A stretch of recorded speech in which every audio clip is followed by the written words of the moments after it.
warahmatullahi wabarakatuh. Selamat pagi adik-adik. Semoga pagi ini kita semua berada dalam lindungan Allah Subhanahu wa taala. Nah, sebelum kita memulai pembelajaran pagi ini, hendaklah kita berdoa terlebih dahulu. Berdoa dimulai. Selesai. Nah, pagi ini kita akan mempelajari mengenai garis dan sudut. Sebelum kita memasuki pembelajaran garis dan sudut, sebelumnya apa sih manfaat dari kita mempelajari garis dan sudut itu sendiri? Jadi, manfaatnya adalah garis dan sudut ini sangat diperlukan dalam dunia industri konstruksi. Misalkan seorang arsitek dan kontraktor sangat membutuhkan garis dan sudut dalam membuat konstruksi bangunan. Jadi mereka sangat memperhatikan sudut pada konstruksi bangunan untuk membuat sebuah bangunan yang berdiri tegak. Itulah manfaat dari mempelajari garis dan sudut.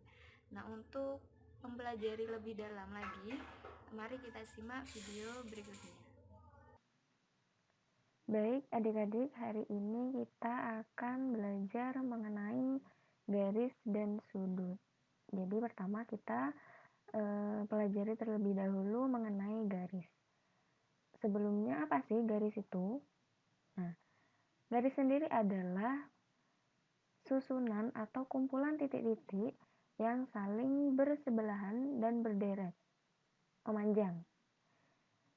Baik itu ke kanan atau ke kiri maupun atas atau ke bawah. Jadi garis adalah sebuah susunan titik-titik yang bersebelahan dan berderet. Jadi misalkan ada titik A, B, C, D, E, F, G, dan seterusnya.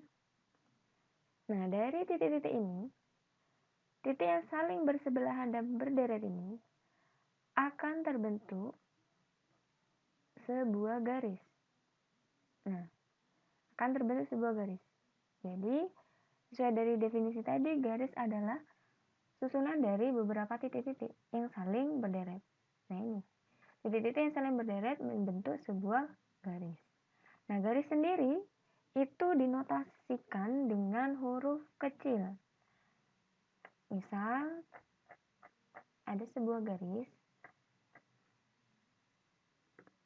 Nah, ini terdapat sebuah garis F. Nah, F ini adalah sebuah notasi dari garis tersebut.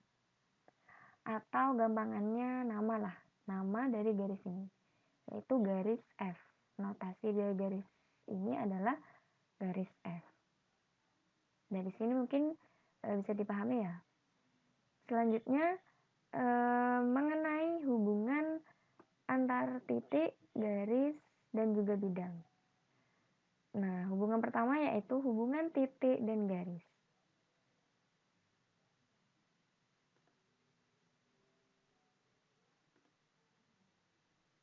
Hubungan titik dan garis. Nah, hubungan titik dan garis ini menimbulkan dua peristiwa. Yang pertama, titik pada garis. Jadi, misal ada sebuah garis.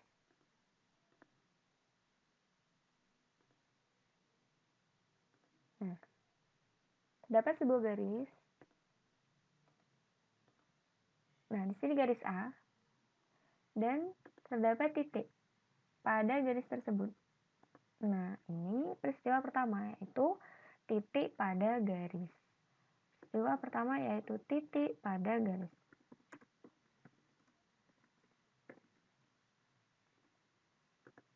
Ini.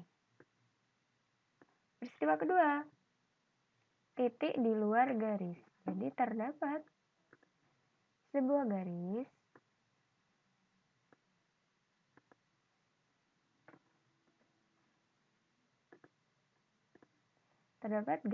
sebuah garis. Nah, dan juga titik yang berada di luar garis F. Nah, di sini menimbulkan peristiwa kedua yaitu titik di luar garis atau titik tidak pada garis.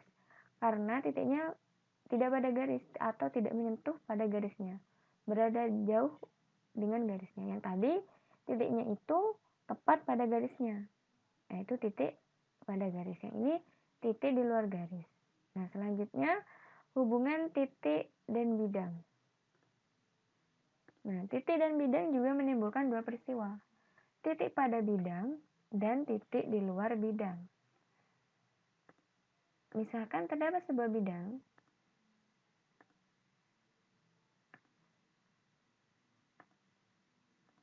A, B, C, D. Nah, dan juga terdapat sebuah titik pada bidang. Nah, titik E ini berarti titik E ini berada pada bidang A, B, C, D. Jika ada juga titik F, juga sama, berada pada bidang A, B, C, D. Ada titik lagi, G, juga sama, titik E, F, G ini berada pada bidang A, B, C, D.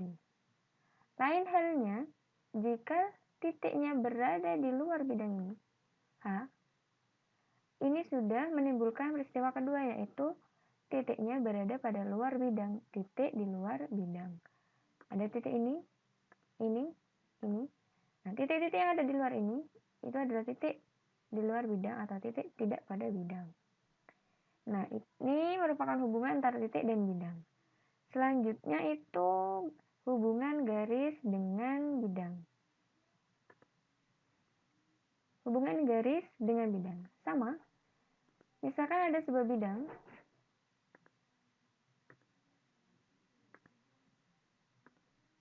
dan sebuah garis.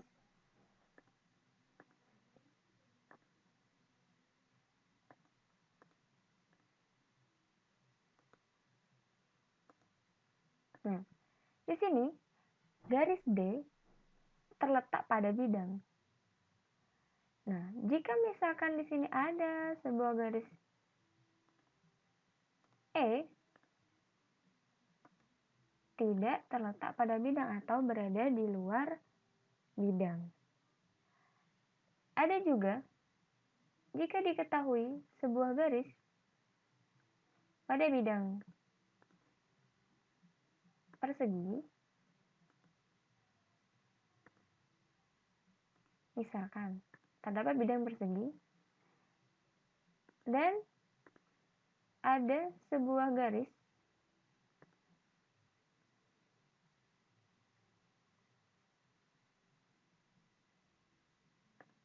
nah ini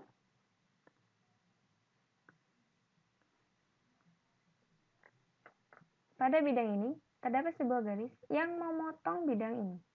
Berarti ini menimbulkan peristiwa garis memotong bidang.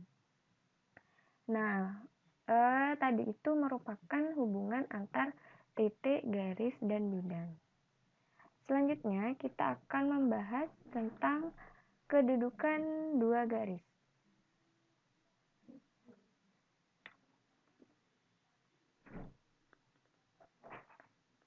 Nah, kedudukan dua garis itu menimbulkan yang pertama, garis saling sejajar. Dua garis dikatakan saling sejajar jika kedua garis tersebut tidak akan pernah bertemu pada titik atau tidak akan pernah bertemu pada satu titik. Jadi garis itu sampai kapan diperpanjang tidak akan pernah bertemu pada satu titik. Itu dinamakan garis sejajar. Jadi jika terdapat garis pertama, garis A ini, dan juga garis B. Garis A dan garis B ini merupakan kedua garis yang saling sejajar. Nah, kedudukan garis selanjutnya yaitu saling berpotongan. Misal,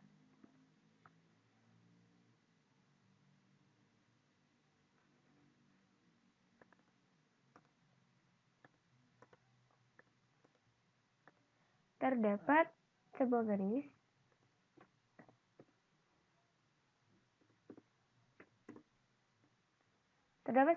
F dan juga satu lagi garis G. Garis F dan garis G ini merupakan garis yang saling berpotongan. Mengapa? Karena kedua garis ini bertemu pada satu titik, yaitu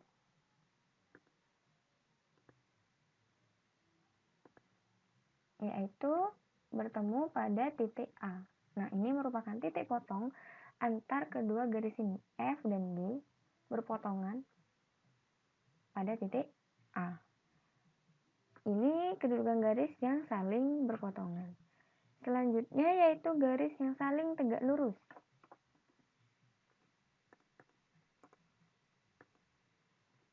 Nah, terdapat garis A dan juga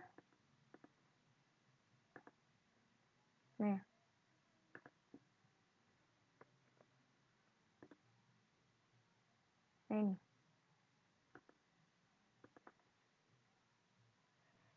Garis A dan garis B.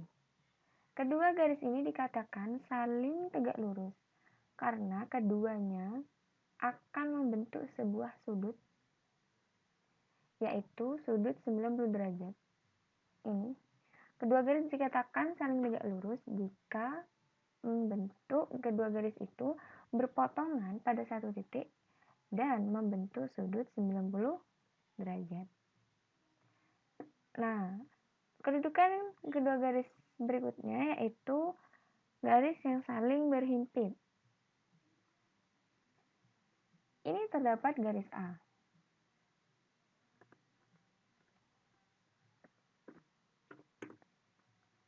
Nah, garis A di sini tadi.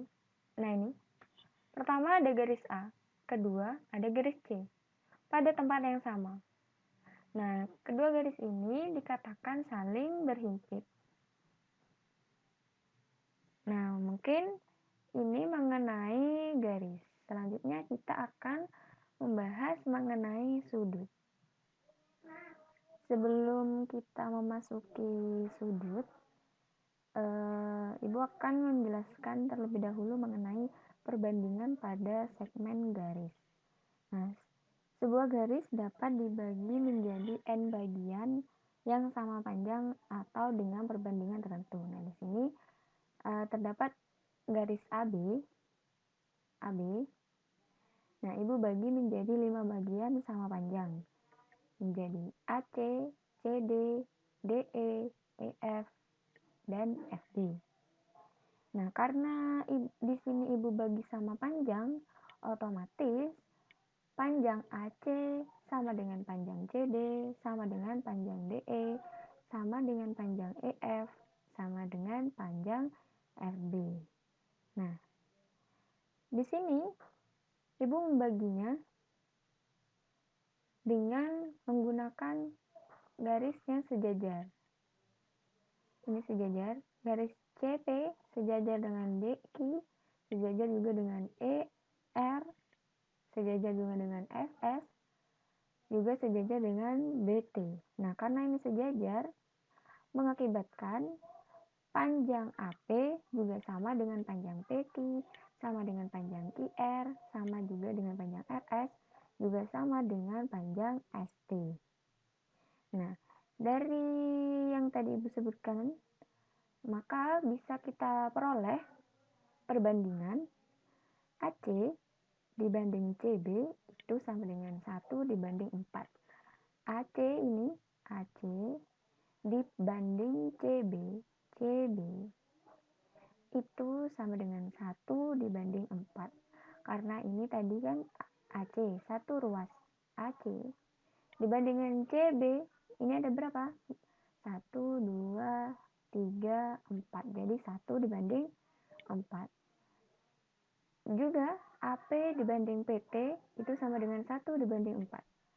AP dibanding dengan PT juga sama, yaitu 1 dibanding dengan dibanding 4. 2, 3, 4.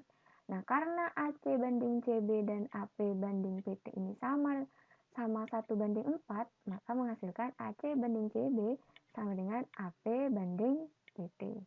Nah, kedua, AD banding DB sama dengan 2/3. AD dibanding DB sama dengan 2/3. AD tadi 1, 2, AD. Dibanding dengan DB 1, 2, 3.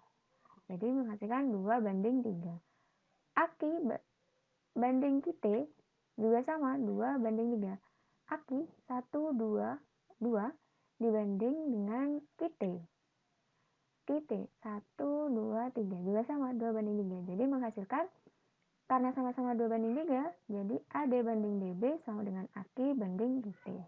Begitu juga dengan ini yang ketiga, AE banding EB itu 3/2. AR banding RT itu juga 3/2. Caranya sama kayak tadi. Nah, karena sama-sama 3/2, jadi menghasilkan AE banding EB itu sama dengan AR banding RT. Nah, dari keterangan ini, pada segitiga ini, nah, bisa kita terapkan pada segitiga ini, GHI. Nah, pada segitiga GHI ini, GJ banding GH, GJ banding GH itu sama dengan GK banding KI. GJ banding GH juga sama dengan GK banding GI. Nah, GJ banding GH juga sama dengan GK banding GI, sama juga dengan JK banding HI. Kenapa? Karena JK sama HI ini adalah dua garis yang saling sejajar. Bisa dipahami ya mengenai garis. Selanjutnya kita akan membahas mengenai sudut.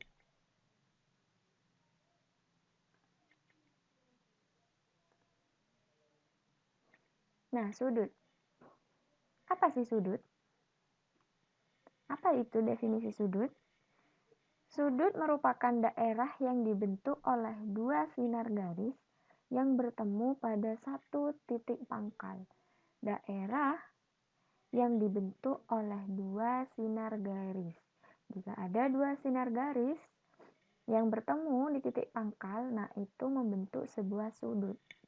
Misal ini, dua sinar garis BC dan BA atau garis A dan garis B bertemu di titik pangkal yaitu B1 ini ya. Nah, ini akan membentuk sebuah sudut. Dari sini ke sini, ini membentuk sebuah sudut. Nah, sudut sendiri bisa kita ukur dengan menggunakan busur. Jadi kalian jika ingin mengukur sebuah sudut, kalian bisa menggunakan busur. Nah, macam-macam dari sudut sendiri. Di sini ada sudut lancip, sudut tumpul, sudut siku-siku, dan sudut lurus. Sudut lancip itu seperti apa sih? Sudut lancip itu adalah sudut yang besarnya 0 derajat sampai 90 derajat. Jadi satuan sudut itu derajat ya.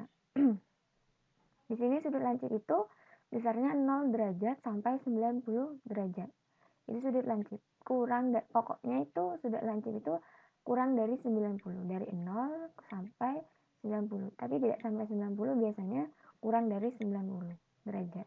Nah, di sini ada Bu Guru punya contoh sudut CB1A. Nah, ini memiliki sudut 45 derajat. Nah, ini termasuk dalam sudut lancip. Mengapa? Karena 45 derajat ini kurang dari 90 derajat atau masih berada di antara 0 derajat sampai 90 derajat. Kedua yaitu sudut tumpul.